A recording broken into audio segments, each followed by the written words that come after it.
Hi, welcome back. Today we're going to be talking about how to use your calculator with the normal distribution.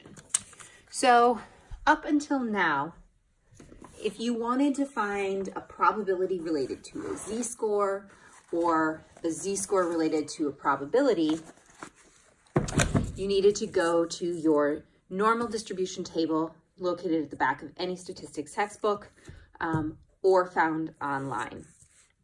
The table is pretty straightforward to use.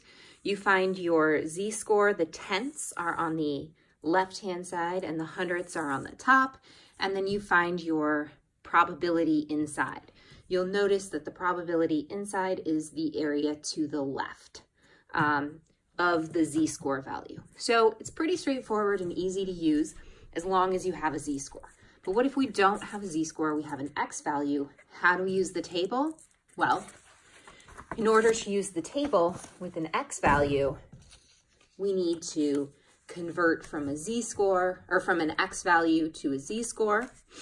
Or if we want to find an x value from a probability, we need to first find the z-score using the table and then find an x value from the formula. These are the same formulas, just manipulated a little bit.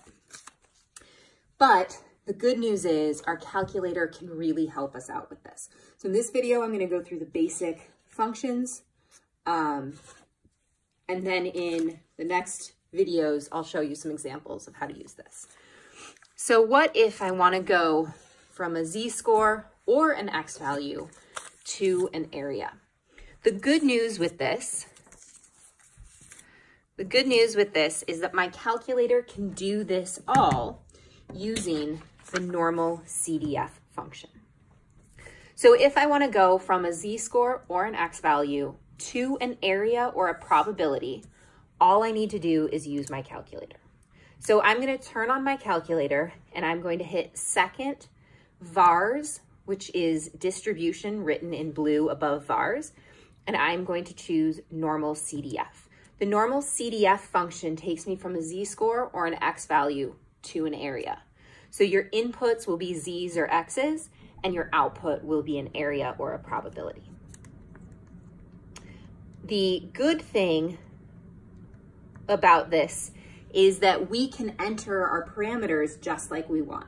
With the table, we needed to have, it would only tell us area to the left, but with our calculator, we set our boundaries. So you are going to set a lower boundary. If you want your lower boundary to be negative infinity, we need to enter -1 e, which is times 10 to the 99. So that e button is second and then the comma. That is negative infinity. We can enter an upper bound. This can be an x value or a z value. So maybe I want up to a z value of 2. Then I enter the mean of my distribution and the standard deviation of my distribution.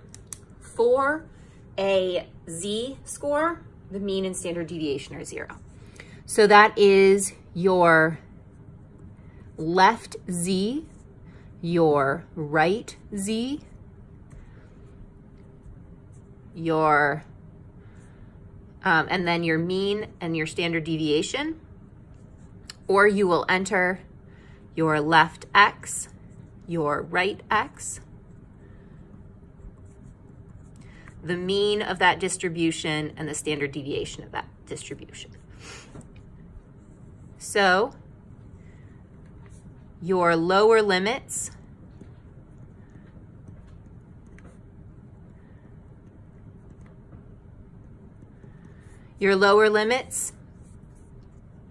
are going to be whether this is an x or a z,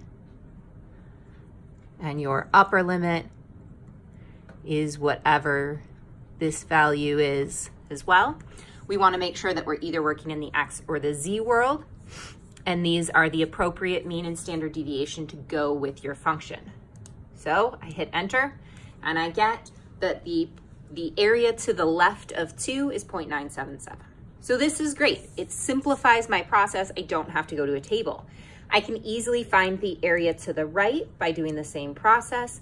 And instead of doing -1 e99, that's negative infinity up to 2, I will do 2 up to positive infinity.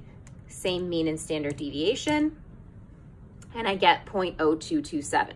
So that would be the area to the right. If I add these two values up, I should get 1, which is perfect. The area to the left plus the area to the right is equal to 1. So that's great if I want to go from z-scores or x values to area. It eliminated the need for me to calculate a z-score. But what if I want to go from area to z-scores or x value?